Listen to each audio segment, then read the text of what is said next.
Hello everyone, welcome to study with Shri. देखिए, Uttar Pradesh PCS and RO की preliminary series चलाई जा रही है 2023 की। ये टेस्ट नंबर आपका 68 है। 67 टेस्ट ऑलरेडी कंप्लीट हो चुका है। प्ले लिस्ट बना रखी है, आप लोग जाकर के देख सकते हैं। देखिए, अगर आप किसी भी स्टेट पीसीएस की प्रिपरेशन कर रहे हैं, जैसे कि बीपीएससी हो, MPPSC, Jharkhand PCS, Chhattisgarh PCS, Uttarakhand PCS, Himachal Pradesh PCS या फिर आरएस हो, तो आप मेरे टेस्ट सीरीज को देखिए, आपको काफ़ी फ़ायदा मिलेगा। या किसी वनडे एग्जाम की प्रिपरेशन कर रहे हैं तो भी आप मेरे टेस्ट सीरीज को देखिए, क्योंकि जो भी क्वेश्चन हैं वो सभी प्रतियोगिता परीक्षाओं के लिए काफ़ी इंपॉर्टेंट है। देखिए, जो लोग फर्स्ट टाइम विजिट कर रहे हैं हमारे चैनल पे, चैनल को सब्सक्राइब कर लें। सब्सक्राइब करने के बाद से बेल आइकन को प्रेस कर लें कि मेरी वीडियो जब भी आए तो उनको नोटिफिकेशन मिल जाए। तो स्टार्ट करते हैं। फर्स्ट क्वेश्चन है, अकबर के शासनकाल के इतिहास से संबंधित विवरण निम्न में से किस पुस्तक में मिलता है? अकबरनामा, तारीख ए अल्फ़ी, मज्म उल बहरीन, तबकात ए अकबरी। क्वेश्चन पूछा जा रहा है कि अकबर के शासनकाल के इतिहास से संबंधित विवरण निम्न में से किस पुस्तक में मिलता है? तो किस पुस्तक में मिलता है? तो ये मिलता है आपका अकबरनामा में। देखिए, ये अकबर की जीवनी है, इसे हम आईने अकबरी भी कहते हैं। मतलब कि अकबरनामा को आईने अकबरी के नाम से भी जाना जाता है। और इसके जो रचनाकार थे वो थे अबुल फजल थे, ठीक है, जो कि अकबर के 9 रत्न जो थे ना अकबर के पास, ठीक है, उनमें से ये एक थे अबू फजल। तो ये हो जाएगा आपका ए ऑप्शन। अहोम राज्य के अंतर्गत पाइक किसे कहा जाता था? बुनकर, श्रमिक, सैनिक, शिल्पकार। पूछा जा रहा है कि अहोम राज्य के अंतर्गत पाइक किसे कहा जाता था? तो अहोम राज्य बेगार पर निर्भर था, ठीक है, और राज्य के लिए जिन लोगों से जबरन काम लिया जाता था वे क्या कहलाते थे? तो वो पाइक कहलाते थे, ठीक है। तो इसका मतलब हो जाएगा कि पाइक किसे कहा जाता था? तो ये श्रमिक को कहा जाता था। किस लोदी सुल्तान का अफगान सरदारों ने सर्वाधिक विरोध किया? बहलोल लोदी, इब्राहिम लोदी, सिकंदर लोदी, इनमें से कोई नहीं। किस लोदी सुल्तान का अफगान सरदारों ने सर्वाधिक विरोध किया? किसका विरोध किया? तो वो किया इब्राहिम लोदी का। देखिए, इसकी सबसे बड़ी दुर्बलता थी इसका हठी स्वभाव, ठीक है। इसकी सबसे बड़ी दुर्बलता थी क्या? इसका हठी स्वभाव। देखिए, इब्राहिम लोदी दिल्ली सल्तनत का अंतिम सुल्तान था और यह जो है कि अफ़गानी था। देखिए, ये सिकंदर लोदी के बाद जो है कि ये गद्दी पर बैठा था इब्राहिम लोदी, और ये भारत पर 1517 से लेकर के 1526 तक जो है कि ये राज किया था भारत पे। गुलामगिरी नामक पुस्तक का लेखक निम्नलिखित में से कौन है? ज्योतिराव फुले, भीमराव अंबेडकर, ईवी रामास्वामी नायकर, इनमें से कोई नहीं। पूछा जा रहा है कि गुलामगिरी नामक पुस्तक के लेखक निम्नलिखित में से कौन है? तो कौन है? तो ये हैं ज्योतिराव फुले। ए ऑप्शन आपका सही है। देखिए, 1873 ईस्वी में ज्योतिराव फुले ने गुलामगिरी नामक किताब लिखी थी। कब लिखी थी? तो 1873 ईस्वी में। देखिए, अगर हम बात करें ज्योतिराव फुले की, तो ये भारतीय समाज सुधारक थे, समाजसेवी थे, लेखक थे, दार्शनिक थे तथा क्रांतिकारी कार्यकर्ता थे ये ज्योतिराव फुले। इन्होंने सत्य शोधक समाज नामक संस्था का भी गठन किया और इन्होंने महिलाएं हुई, पिछड़े हुए, अछूत हुए, इनके उत्थान के लिए भी कार्य किया और ये समाज के सभी वर्गों को शिक्षा प्रदान के लिए ये प्रबल समर्थक भी थे। 1784 ईस्वी में एशियाटिक सोसाइटी की स्थापना कहाँ की गई? मद्रास, दिल्ली, बम्बई, कोलकाता। 1784 ईस्वी में एशियाटिक सोसाइटी की स्थापना कहाँ की गई? तो ये की गई कहाँ पे? तो एशियाटिक सोसाइटी की स्थापना जो है कि की गई थी 15 जनवरी 1784 को विलियम जोन्स के द्वारा किया गया था कोलकाता में, फोर्ट विलियम में, ठीक है। फोर्ट विलियम जो है कोलकाता में पड़ता है और विलियम जोन्स के द्वारा जो है कि 15 जनवरी 1784 ईस्वी को एशियाटिक सोसाइटी की स्थापना की गई कोलकाता में। तो ये हो जाएगा आपका डी ऑप्शन। वैदिक संस्कृति के संदर्भ में निम्नलिखित कथनों में से कौन सा असत्य है? आरंभिक आर्यों का निवास सिंध और पंजाब क्षेत्र में था। गायत्री मंत्र ऋग्वेद में दिया गया है। इस काल में वर्ण व्यवस्था आरंभ हो गई थी। इस काल में दक्षिणा के रूप में गाय और दासियों के साथ भूमि भी दी जाती थी। देखिए, बात की जा रही है वैदिक संस्कृति के संदर्भ में, ठीक है। इसमें से कौन सा कथन जो है कि असत्य है, ये पूछा जा रहा है। आरंभिक आर्यों का निवास जो है कि सिंध और पंजाब क्षेत्र में था, बिल्कुल सही है। गायत्री मंत्र ऋग्वेद में है, दिया गया है। गायत्री मंत्र जो है वो कहाँ पे, तो वो ऋग्वेद में है। और इस काल में वर्ण व्यवस्था आरंभ हो गई थी, ये भी आपका सही है। इस काल में दक्षिणा के रूप में गाय और दासियों के साथ भूमि भी दी जाती थी। देखिए, ये गलत है, ठीक है, वैदिक संस्कृति के संदर्भ में। तो ये हो जाएगा आपका डी ऑप्शन। किस संधि द्वारा इंग्लिश ईस्ट इंडिया कंपनी को बंगाल, बिहार एवं उड़ीसा के दीवानी अधिकार प्राप्त हुए थे?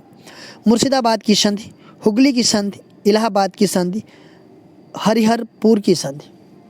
पूछा जा रहा है क्वेश्चंस कि किस संधि के द्वारा इंग्लिश ईस्ट इंडिया कंपनी को बंगाल, बिहार और उड़ीसा के दीवानी अधिकार प्राप्त हुए थे? किस संधि के द्वारा? तो वो संधि था आपका इलाहाबाद का संधि। सी ऑप्शन आपका सही है। देखिए, इलाहाबाद की जो दूसरी संधि थी ना, ये जो है कि अगस्त 1765 ईस्वी में हुई थी। अगस्त 1765 ईस्वी में हुई थी और इसके द्वारा जो है कि इंग्लिश ईस्ट इंडिया कंपनी को बंगाल, बिहार और उड़ीसा के दीवानी अधिकार प्राप्त हुए थे। 1857 की भारतीय क्रांति से संबंधित निम्नलिखित घटनाओं को नीचे दिए गए कूट की सहायता से उनके सही कालक्रम में लगाइए। बैरकपुर में मंगल पांडे कांड, मेरठ में सैनिक कांड, झांसी का विप्लव, कानपुर में विप्लव। 1857 की भारतीय क्रांति से संबंधित इसमें जो घटनाएं हुई है उसका जो है कि सही कालक्रम में लगाना है, ठीक है। देखिए, अगर हम बात करें इसकी, तो बैरकपुर में मंगल पांडे कांड ये कब हुआ था?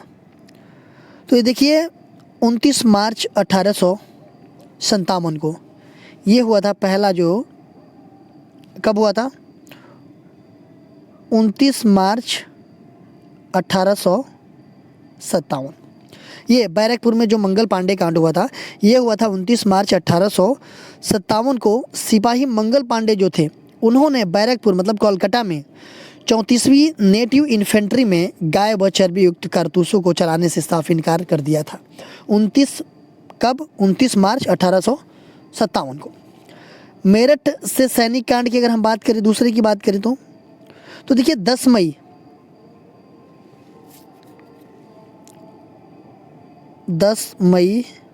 1857। देखिए, मार्च है, ये मई है। जो मेरठ में सैनिक कांड हुआ था वो 10 मई 1857 में मेरठ छावनी के 3 रेजिमेंट के सिपाही जो थे, उन्होंने अंग्रेजी हुकूमत से बगावत कर वहाँ शस्त्रागार को लूट लिया था। ये मेरठ में सैनिक कांड। अगर हम बात करें झांसी का विप्लव के बारे में, तो ये जो है कि 4 जून 1857 और कानपुर का विप्लव ये जो है कि 5 जून 1857। तो देखिए, ये पहले मार्च है, मई है, ये जून में 4 है और ये 5 जून है। तो मतलब 1, 2, 3, 4 बिल्कुल मतलब ये सही कार्यक्रम में है, ठीक है। तो वैसे ही हो जाएगा 1, 2, 3, 4, ए ऑप्शन आपका सही हो जाएगा। भारतीय राष्ट्रीय कांग्रेस के निम्नलिखित अधिवेशनों में से किस अधिवेशन में मोहनदास करमचंद गांधी ने सर्वप्रथम भाग लिया था? कलकत्ता अधिवेशन 1901, सूरत अधिवेशन 1907, बनारस अधिवेशन 1905, लखनऊ अधिवेशन 1916। पूछा जा रहा है कि भारतीय राष्ट्रीय कांग्रेस के कौन सा अधिवेशन था जिसमें मोहनदास करमचंद गांधी ने सर्वप्रथम भाग लिया था पूछा जा रहा है, ठीक है, न कि अध्यक्ष थे। तो वो कौन सा था? तो वो था आपका कलकत्ता अधिवेशन 1901 वाला। इसमें जो है कि महात्मा गांधी जी ने सर्वप्रथम सबसे मतलब पहले जो है कि भाग लिया था 1901 का जो अधिवेशन था कोलकाता वाला, ठीक है। ये जो है कि कोलकाता में अधिवेशन हुआ था और इस अधिवेशन में इन्होंने पहली बार भाग लिया था और इसकी अध्यक्षता किसने किया था? तो दिनासा वाचा ने किया था, जो 1901 ईस्वी में जो अधिवेशन हुआ था, कलकत्ता अधिवेशन। ठीक है, अगर हम बात करें मोहनदास करमचंद गांधी जी ने किस अधिवेशन की अध्यक्षता किया था इन्होंने, तो महात्मा गांधी जी ने जो 1924 वाला कांग्रेस का अधिवेशन था, बेलगांव में हुआ था वो अधिवेशन, उसकी अध्यक्षता किए थे कौन? महात्मा गांधी जी ने। 1924 वाला कहाँ पे हुआ था? तो बेलगांव में हुआ था। ठीक है, 1938 में भारतीय राष्ट्रीय कांग्रेस द्वारा स्थापित राष्ट्रीय योजना समिति का अध्यक्ष कौन था? जवाहरलाल नेहरू, सरदार वल्लभ भाई पटेल, मौलाना अबुल कलाम आज़ाद, जेबी कृपलानी।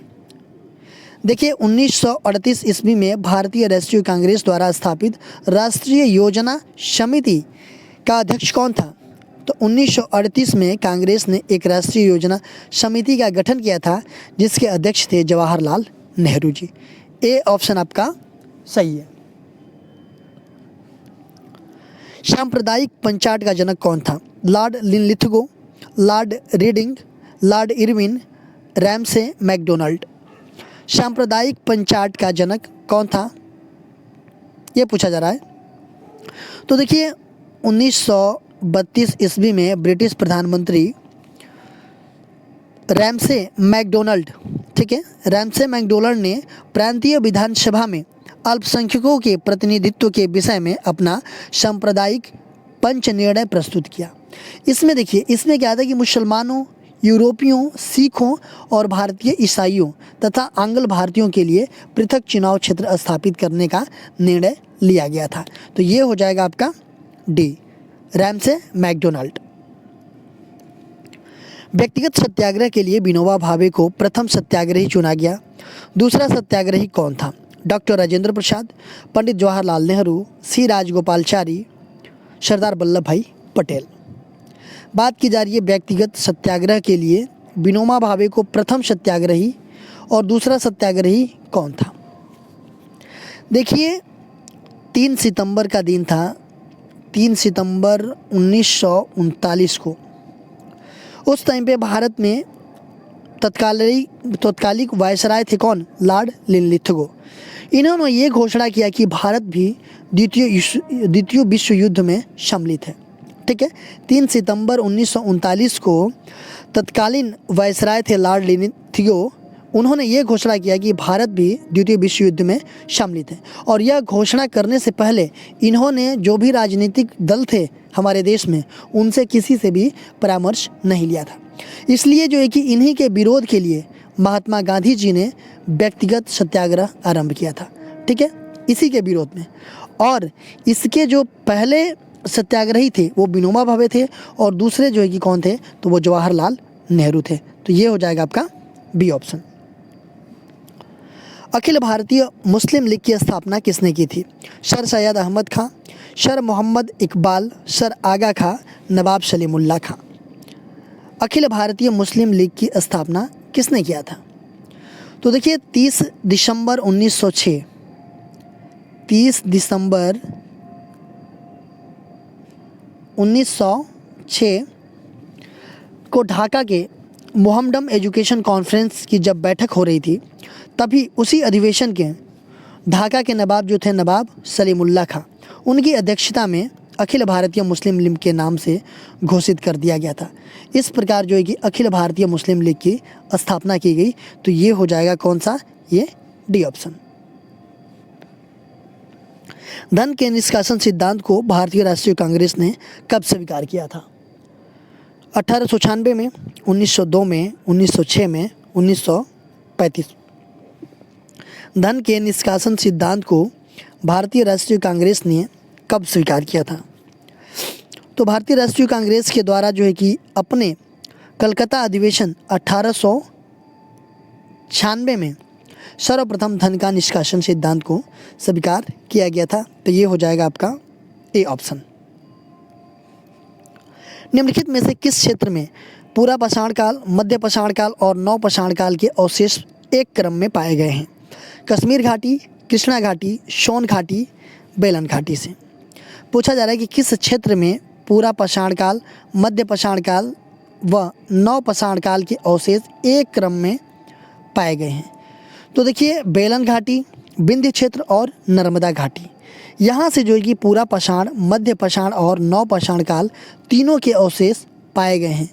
देखिए यहाँ पर शिकारी मानव सभ्यता से लेकर के अनोत्पादक मानव सभ्यता के चिन्ह पाए गए हैं। तो ये हो जाएगा कहाँ, बेलन घाटी से, विंध्य क्षेत्र और नर्मदा घाटी से। तो ये डी ऑप्शन हो जाएगा। लोथल का गोदीवाड़ा अच्छी तरह जुड़ा हुआ था भोगवा नदी से, नर्मदा नदी से, ताप्ती नदी से, भीमा नदी से। देखिए लोथल का जो गोदीवाड़ा था वो अच्छी तरह से जुड़ा हुआ था। तो ये जुड़ा हुआ था किससे, भोगवा नदी से। ए ऑप्शन आपका सही है। लोथल कहाँ पे पड़ता है, तो ये जो है कि सौराष्ट्र क्षेत्र गुजरात में पड़ता है और यहाँ पे सिंधु सभ्यता का सबसे महत्वपूर्ण स्थल है और ये प्राचीन कला से साबरमती और भोगवा नदी के संगम पर में स्थित है लोथल।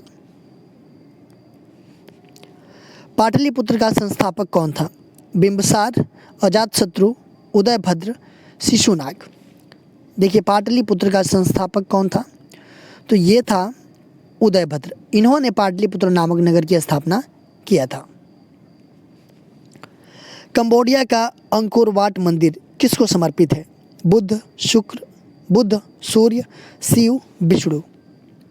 कंबोडिया का अंकोर वाट मंदिर किसको समर्पित है, तो देखिए सूर्य वर्मा द्वितीय ने जगत प्रसिद्ध जो अंकोर वाट मंदिर है कंबोडिया का, इसका निर्माण करवाया था।